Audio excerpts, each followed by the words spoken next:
Thank you, Mr. Chairman. Gentlemen, thank you both very much for your excellent service to our country. I also want to remark how dramatic a difference it is from today and the reports that you bring us, General Petraeus, from what we had seen when we were together here. It's undeniable that dramatic and significant progress have been made, that particularly as it relates to al-Qaeda, and for that I think you both should be strongly commended, and we thank you. Ambassador Crocker, if I may follow up on the status of force agreement, I would like to just have you explain to the committee, first of all, it isn't your prerogative about what course this follows in terms of whether it comes to the Congress or not. Is that not correct? Senator, it would depend on the elements of the agreement. And in fact, these are routinely done between the United States and allied countries where we may have forces stationed. Yes, sir. There are more than 80 of them, and as the chairman noted, only the NATO status of forces agreement has gone before the Senate because of its the special commitments that we undertook in that. So other than NATO, these do not necessarily or ever come before the Senate. So in other words, it's nothing unusual for this one not to come before the Senate because others do not as well. That's correct, sir.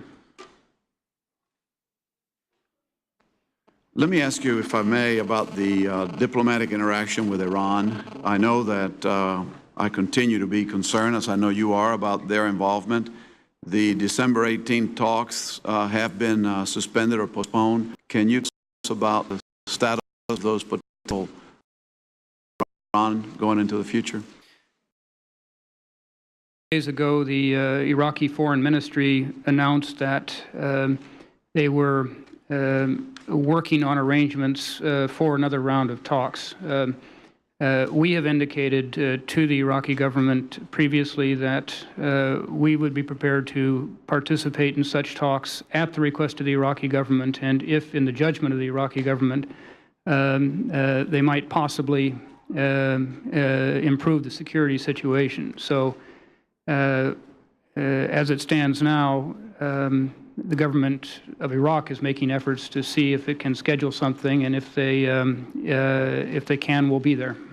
But the government of Iran seems to be a little reticent to engage in these talks. Is that what I hear from you?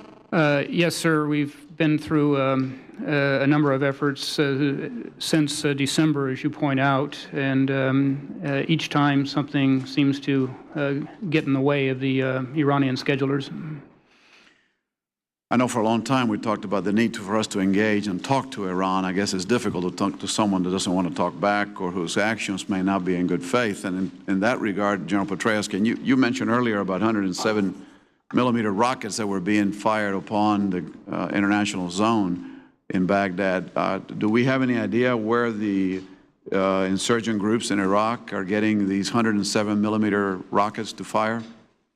They come from Iran, Senator. As I mentioned, we have found large numbers of them in weapons caches. We recently, in fact, just south of Baghdad, found 45 more in a single weapons cache that also had several thousand pounds of explosives in it.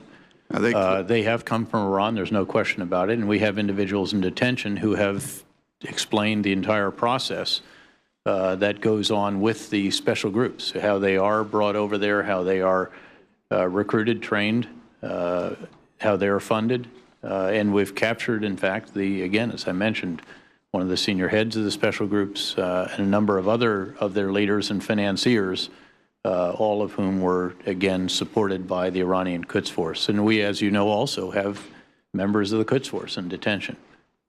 So they are participating, the Quds Force from Iran is participating in recruitment, training, financing, all but the execution, I suppose, in some instances, maybe the execution of attacks upon our.